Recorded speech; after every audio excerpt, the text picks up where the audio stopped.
Police സേനയിൽ ഇരുന്നപ്പോഴും തെറ്റുകൾ ചെയ്തു കൂട്ടുന്ന പോലീസ് ഉദ്യോഗസ്ഥരെ പോടാ പുല്ലേ എന്ന് ധൈര്യമായി വിളിച്ചിട്ടുണ്ടെന്ന് മുൻ DGPയും BJP നേതാവുമായ R. ശ്രീലേഖ. വട്ടിയൂർക്കാവ് പോലീസ് സ്റ്റേഷന് മുന്നിൽ മഹിളാ മോർച്ച നടത്തിയ സമരത്തിൽ മുദ്രാവാക്യം വിളിച്ചതിനെ തുടർന്നുണ്ടായ വിമർശനത്തിന് മറുപടിയുമായി എത്തിയതാണ് ശ്രീലേഖ. ഗുരുതര തെറ്റുകൾ ചെയ്തിരുന്ന ഉദ്യോഗസ്ഥരെ പോടാ പുല്ലേ എന്ന് പലപ്പോഴും മുഖത്ത് നോക്കി വിളിച്ചിട്ടുണ്ടെന്നാണ് ശ്രീലേഖ പറഞ്ഞത്. പല പോലീസുകാരെയും സർവീസിൽ നിന്ന് സസ്പെൻഡ് ചെയ്തിട്ടുണ്ട്, ചിലരെ ഡിസ്മിസ് ചെയ്തിട്ടുണ്ട്, പലർക്കുമെതിരെ കേസുകൾ എടുത്തിട്ടുണ്ട്. പല പോലീസുകാരും അഴിമതി കേസുകളെ ശിക്ഷിക്കപ്പെട്ടിട്ടുണ്ട്. അന്നൊന്നും ആരും ഒരു രാഷ്ട്രീയ പോലീസ് അസോസിയേഷൻ നേതാവും എനിക്കെതിരെ ഒന്നും പറഞ്ഞിട്ടില്ല. എന്നിട്ടാണോ വിരമിച്ച ശേഷം ഇങ്ങനെ തെറ്റുകൾ ചെയ്തു കൂട്ടുന്ന ഒരുത്തനെ പോടാ എന്ന് വിളിച്ചതിൽ ഇവരൊക്കെ തെറ്റ് കാണുന്നതെന്നും അവർ ചോദിച്ചു.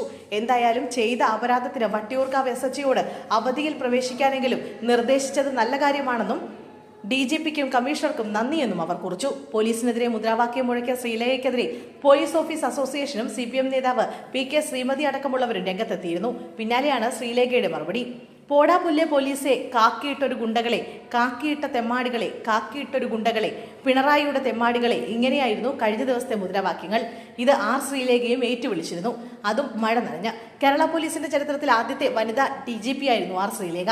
വിരമിച്ച ശേഷം BJPയിൽ ചേർന്ന സജീവ രാഷ്ട്രീയത്തിലേക്ക് ഇറങ്ങിയ അവർ മുൻ സഹപ്രവർത്തകർക്കെതിരെ തന്നെ തെരുവിൽ മുദ്രാവാക്യം വിളിക്കുന്നതിനാണ് കഴിഞ്ഞ ദിവസം തിരുവനന്തപുരം സാക്ഷിയായത്.